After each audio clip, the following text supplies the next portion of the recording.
បានចាប់ឆ្នៃចូលមកទៀតណាបងសម្រាប់បងចង់បានថ្ងៃនេះខ្ញុំបង្ហាញច្រើនតិចចង់បានជាប្រភេទតពុះស្នូអាវចាមួយអញ្ចឹងយើងទូបកចេញតិចមកចាតពុះរបស់យើងគឺមានក្បាលច្រើនមកនេះមានតពុះឆ្នោច្រើនមកនេះហើយយើងវិលបានណាហើយនេះងាយស្រួលយើងយកតាដាក់តាមខ្លួនបងយកតានេះមួយគឺជួបបានបានច្រើនណាបងមកចំហៀងអាវក្នុងអញ្ចឹងទៅមកចំហៀងខោអញ្ចឹងទៅបងហើយក៏ចូលសពជាមួយនឹងកណាត់រុំកចាបងដែលគាត់មានលេដែលជាប្រភេទចង់បានលាបលេលាបអីឬក៏ជាប្រភេទ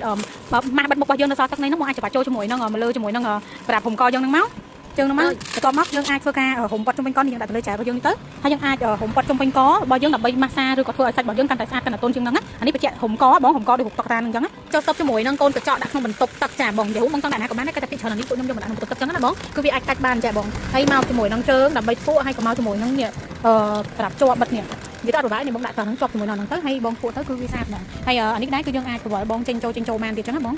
ហើយក៏មកជាមួយនឹងកាបូបដាក់ make up ក៏បានបងចង់ដាក់ big ក៏បានចាតែពីច្រើននេះខ្ញុំយកមកដាក់ make up នេះបញ្ជាក់ជូនព្រោះខ្ញុំប្រើយូរឆ្នាំមកហើយជាមួយនឹងមុខងារមួយនេះហើយណាចូលជាមួយនឹងរលកដល់ភ្លើងមានមុខងារច្រើនមានដូចច្រើនមានចាប់ពី1ម៉ែត្រ1ម៉ែត្រកន្លះ2ម៉ែត្រអញ្ចឹងកុំភ្លេចធ្វើការកម្មទាំងអស់គ្នាណាអរគុណ